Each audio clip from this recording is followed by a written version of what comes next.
In the red, Artaran named himself after Slayer's boxer.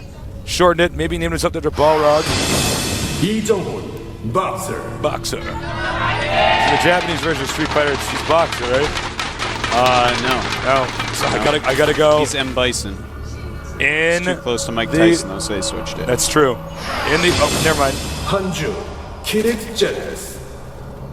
Kyrix Zenith. This guy has rabies. He's rabid in the early mid-game. He does indeed have rabies, Tasteless. I know that was going to be the joke. At first, you don't know it, and then he starts foaming at the mouth and makes a bunch of banelings, and it is all over. And they thought that Korea was free of rabies. No, not this guy. This guy has a bite that can kill. Baneling busted his way through the studio doors today. That's right. Doing a timing rush of being exactly upgrade. 15 minutes late for the show. Yeah. And it looks like we're going to see a wall in this time by Foxer. This is pointing towards tech, I think. You know, this is a map you kind of need to tech on. This position slightly less good for teching because the add-on is over here. It's going to be a pain. That's quite true. Versus if you have barracks here and you put the add-on there. Yeah, that's actually something I wasn't thinking of, but there are positional disadvantages still, even in StarCraft 2. It's lucky it's not spawn sides like in StarCraft 1. Like, well, my Marine is going to pop out where the Zerglings can kill it. I can't wall in here. Hatchery on the way. Throwing up a Marine real quick. Make sure that drone gets out of there. And here is the next depot. Add-on will be on here soon enough. Spawning pull on the way as well. Now, he does have that really fast expansion. I'd love to see 2 queens out of Kyrix right away, especially since he's not getting any gas yet. It gives him plenty of minerals to do such. And the thing is, when you go for a hatchery first and go 2 drones then a pool into 2 queens, it's like the best economy opening for Zerg by far. And especially if you lay 2 creep tumors, you'll feel invincible as soon as you get some spine crawler up. It's just a great feeling, Tasteless. Yeah, it really is. It's like waking up in the morning and having pancakes ready. Oh, that is a good feeling, man. I know. I prefer to have bacon, crisp bacon with a cup of coffee, but you're a vegetarian. That's right. And that's where we'll never understand each other. And we have double gases going up for Foxer. Pretty interesting, making that factory right now.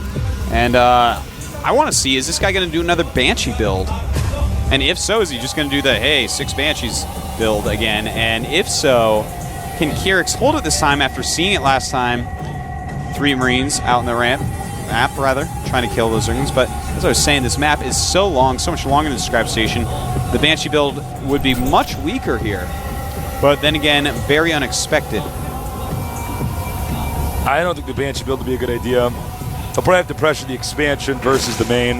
Yeah, most likely. So even though the distances between the going from your main to his main versus your main to his expansion, those 2 seconds actually count. And, well, another thing to take into consideration here is that he hasn't laid any creep tumors yet, so his queens aren't going to be able to transition between the main and natural very easily. It's really important to actually get your creep up in between those bases in every single matchup to actually have more fluid unit movement.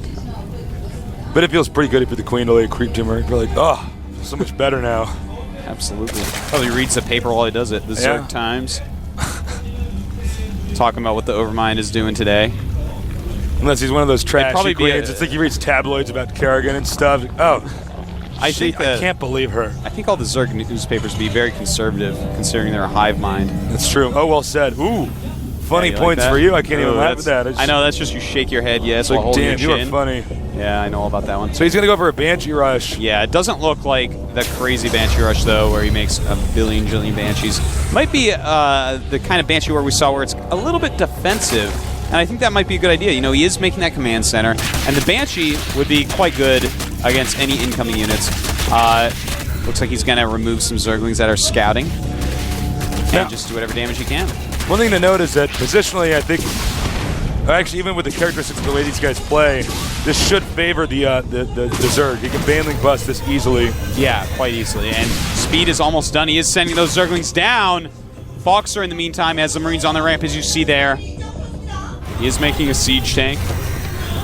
And here we go. Speed is done. Just gonna have to be very careful here. Can't let bunker smartly. He wants to surround those Marines if possible. And look at this. The Banshee getting free kills as a lot of little micro wars go on. You know, he pulls forward back with the Marines. A third base going up for Kyrix. Good move. Good transition there, because he wasn't going to do very much against that beautiful Banshee floating around. Banshee moving out now. And look at that. A Queen is out here laying creatures. I love that play. Getting a third Queen is so awesome. And he's going to want to run immediately. But this Queen is going to take down the Banshee. It's kind of a big deal. Oh my God. Oh no, this is actually, there's a Banshee right there. He barely doesn't see it, but it finds him. That is huge. That is so huge. He can micro against these Banelings so easily now. If Kyrix wins this game, it is going to be amazing. Here come the Speedlings, here come the Banelings. What is he going to try to hit with this? Siege Tanks out in front, and Siege Tanks do a lot of damage to them. Look at that, the Bane's losing a lot of them already, but the Banshee has done its damage. A lot of Speedlings getting in here. And oh my God, he is doing so much damage still. So many Speedlings coming down, but doesn't have any more on the way that we see yet. More coming down now. In the Zerg main, you can see lots more hatching. He's also going to go for a Spire. This Banshee right now, it has 21 kills, Stasis. It is a commander. Damn. Commander Banshee. But more links streaming downward. All right, yeah, it does have siege mode up, but no full wall in, which is very bad. Here it comes. Yeah, here come the Zerglings. No wall in for that siege tank to do its maximum damage. They're going to get right up there and be able to kill it, but the Banshee is doing a good job protecting. And will the siege tank live? No, it will not. Taken out. That is actually huge. And Kyrix's third base has just popped up. Oh my, oh my, oh my. Kyrix taking a big advantage here. He's actually having to relocate the command center. I don't think Kyrix is going to stop. The Spire's almost done, and that's going to be a big shocker for this Banshee. This Banshee, though, man, 28 kills, 29 kills, just doing so much. Really keeping Fake Boxer in the game, this singular Banshee. But he has actually... I just cannot believe the aggression that we are seeing out of this Zerg time and time again. Just not enough defense from Boxer. Zerg's got quite a good creep spread, excuse me. Banshee now with 29 kills. That's right, he's just doing whatever he can with this Banshee. Medevacs. A very important drop here. He needs to get these drones. I don't think he'll get the hatchery as all of the Speedlings are coming. Stim not quite done yet. He's going to want to pick up. Definitely can't kill these without Stim. Or maybe in that little tiny area. Banshee, meanwhile, up to 33 kills. Banshee coming up to help a little bit. Actually quite insane how many kills that Banshee. Oh, he's got to pick those up. And Mutalisks are here. It looks like that Banshee may finally go down. But first, going after the dropship, and rightfully so. Taking that out. And only a few Marines get out. Kyrix, perfectly timed mutas right there. Mostly a siege tank army for Foxer. We may be seeing the end of Foxer here. I believe so. Our first player in the top 4 may, in fact, be this complete underdog, this crazy Zerg. Going for these siege tanks now. They're going out, and I cannot see Foxer coming back from this point. Absolutely cannot see it. Baneling speed being upgraded. He does have Stim, chases away those mutas. But let's take a look at the supplies. 64 for our Terran players, 81 for Kyrix. Most aggressive Zerg in the history of Zerg. No kidding. This guy is redefining Zerg aggression.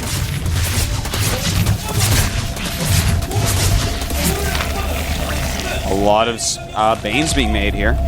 Now Baneling speed not quite done. If he waits for Baneling speed, this will be much more effective. Cancels that. Oh, good timing, but no, not good enough. The Banes are popping out. Does take out a few of them. Needs to do every little thing he possibly can, but here comes the army of Zerg. A lot of Speedlings. He's got to stim and get off there on the creep.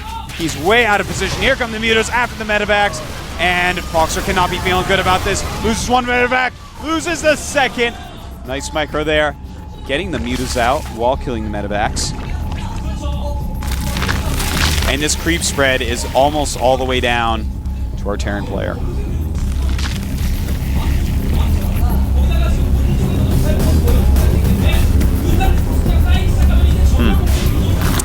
Trying to think of how Foxer can come back. He's got to kill a few of these huge Baneling armies of Kyrix without losing anything.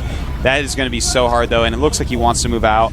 This is his last chance. He has to go this expansion. I do not know if this is going to work, though, Tasis. I have no idea, honestly. I really don't think so, but he might kill some Overlords, which would help. It's just Banelings with speed and a bunch of mutas. Uh-oh, here we go. He's got to save all these Marines. But the Banelings just running past. Siege Tank's doing beautiful damage to these Banes. All that's left is the mutas. Does he have enough Marines to chase them off? Looks like he has no medevacs, so this is a very brink of destruction attack. The mutas may be able to clean up, but it looks like, ooh, a nice little heal there by the Queen. I think he's going to get the hatch. He may, in fact, get the hatchery. If he brings down to 2-base versus 2-base, Foxer may have a future. Medevac comes up, and it looks like he will get the hatchery. Uh-oh. Getting low. And takes it out. That was actually so important. Everything we just saw that happen was perhaps a turning point. Look at these supplies. Suddenly, Foxer goes in the lead, 99 against 77, but he's got to keep the units he has alive. He cannot be losing them to these Banelings, to these mutas. Watch out! Counterattack here. And beautiful spreading. Suddenly, Kyrix's amazing position is not so amazing. It's 2-base against 2-base. Foxer actually has more supply. This is the beginning of an amazing comeback. I can't believe my eyes. It's I can't believe he actually got this base. As you can see, he's going to scan. He needs to take out these destructible rocks. He's going to have to expand here pretty soon. The map is basically covered in creep. More Banelings on the way. All right, now Roach speed is being researched. He is making a lot of Banes, getting another hatchery up at that gold base. But Kyrix, he doesn't really have a whole lot that he can fall back on. What he had to fall back on, what he had that made him ahead, was that extra base. Without having that, all he has now is just a completely mediocre amount of units with no upgrades, basically, just Baneling speed. So, this is actually looking pretty good for Fox. He's just got to be very careful about it. I don't know if he realizes that at this point he's actually slightly in the lead. And here come the Banelings. Now remember, one or two good Baneling shots here, Baneling explosions rather, could change the tide of the game again back into Kyrix's favor. Definitely. But these Siege Tanks, he's spraying them out quite well. He's got to target Banelings with those. He's got Roach out now. Important.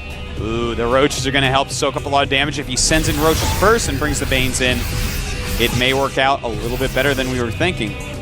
Muta's here to try to get in the way of anything that's going to reinforce. Like that. Yeah, very nice by the Mutas. He's got to keep stuff like that up. Supply's very similar right now.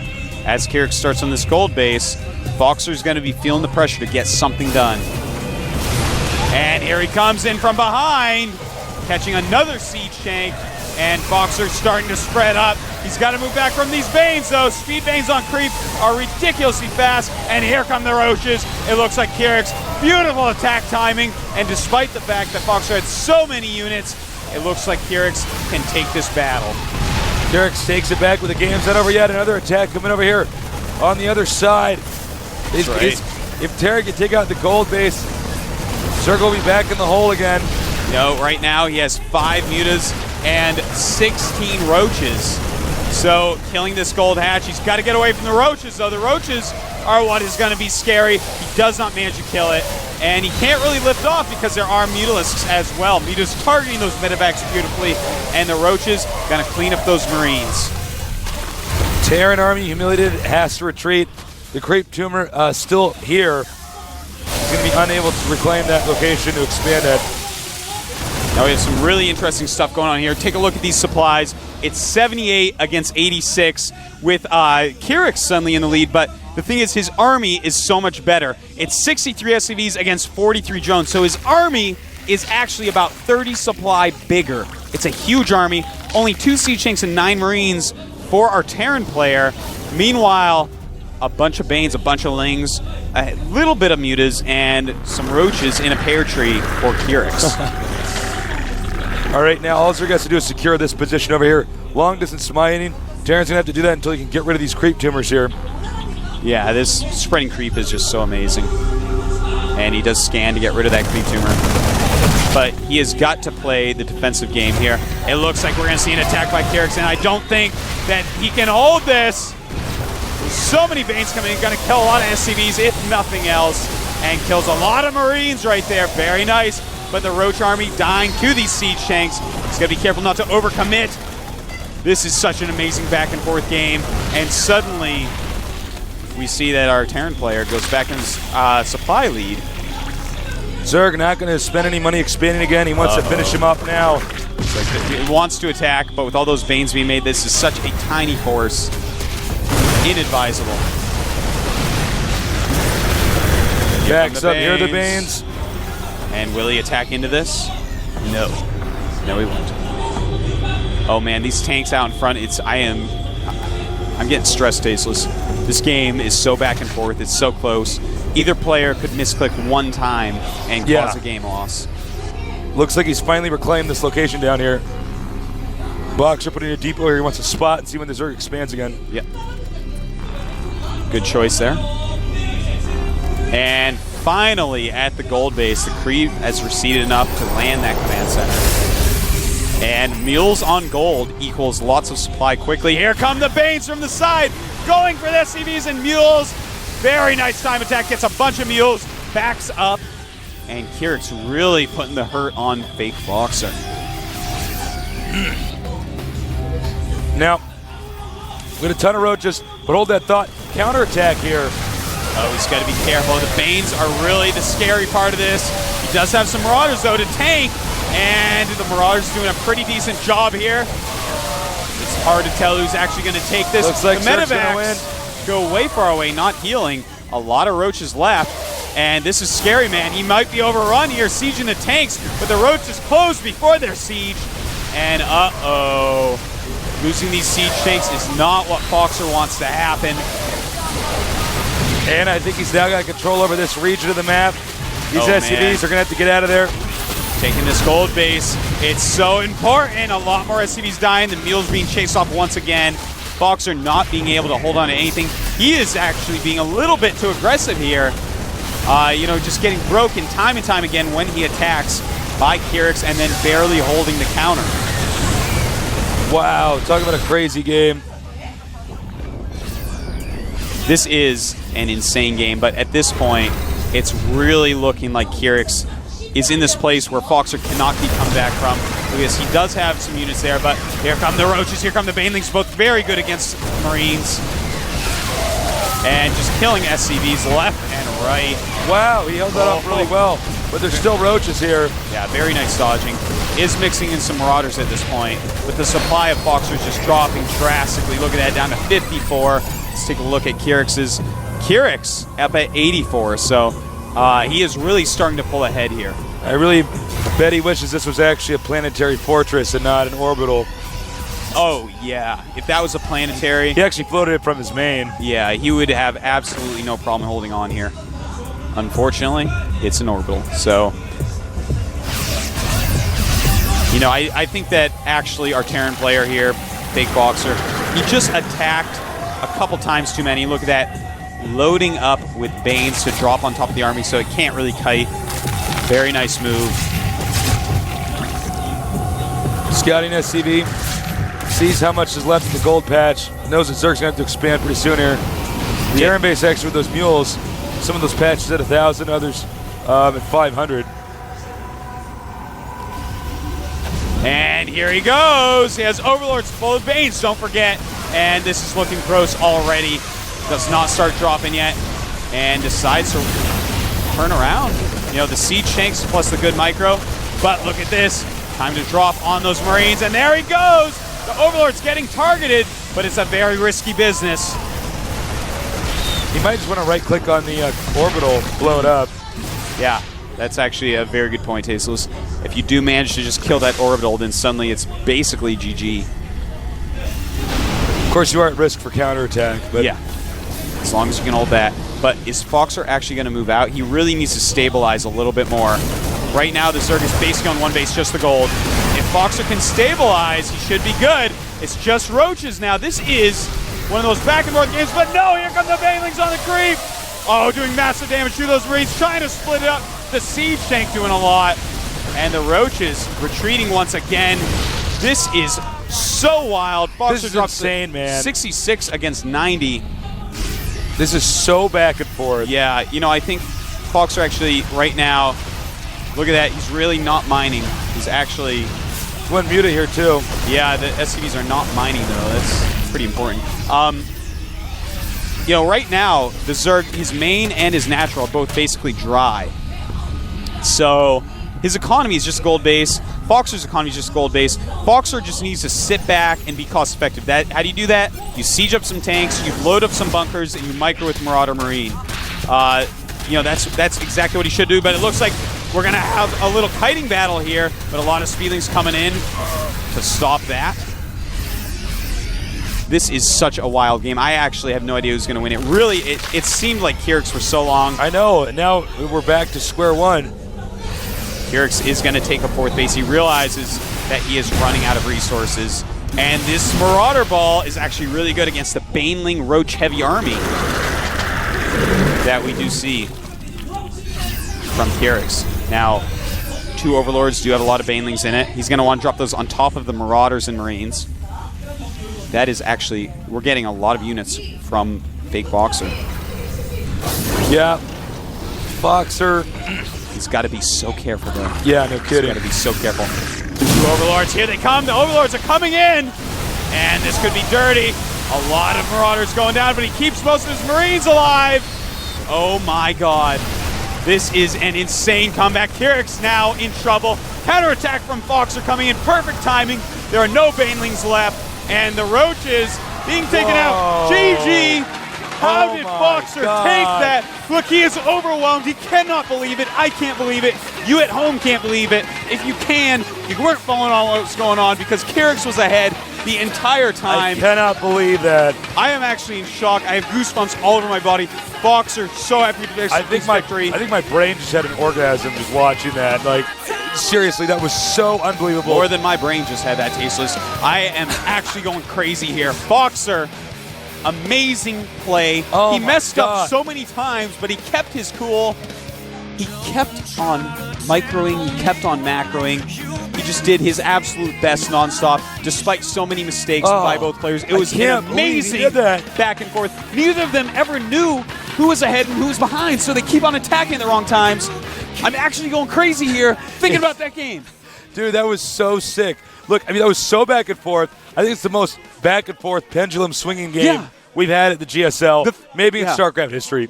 StarCraft II history. Neither of them ever actually knew if they were ahead because it was that back and forth. So they make all these decisions that, as the observer, you're like, this is wrong, that's wrong. But in their minds, that was what they had to do, and they kept doing it. It was actually just beautiful play that we saw from both players. Such good micro. I am so impressed. Such good harassment with these players. The way the game started to the way the game finished. Talk about a drama. So much stuff going on in that series. So many moments where somebody could have lost like that. Came back. Boxer, also known as Foxer, once we get him to change his name, he was behind for a chunk of that. There were moments where I was like, he might be coming back. I thought he was going to GG like 5-6 times. Same. And then there were 5-6 times where I'm like, if you just sit there, you win. But that was so hard to tell because my God, Kyrix is all over the place. You actually can't predict how much he has. He was sniping the Overlords, too. Yeah. That was one of the main things. Sniping the Overlords when they had the Banelings in them. That was to make really sure his army important. didn't get blown up. That was really nice micro. Whoa. Unreal. I cannot believe he took that 5th game. Unreal. I'm actually in so much shock by these guys. That was an amazing series. One of the best series we have ever had at the GSL. I don't know if we can top that. We might have to just end the tournament right now. They both played so beautifully in that last game. They so both kept their aggressive styles throughout the entire game. And I can't believe that Foxer actually held on there. I almost have a tear in my eye. It was remarkable. It was remarkable. Damn. We're going to go to a break in a minute here. We got I forgot who's playing next because I'm so into I'm going to interview torture against Foxer next genius. first, by the way. Yes. There's going to be an interview. There will be an interview. Oh, yes. There will be an interview. So get ready for that. Yeah, do not go anywhere because we all want to hear what Foxer has to say after that win. Absolutely. All right, guys, we're going to close it out. Enjoy the interview with our judges. I'll be back soon.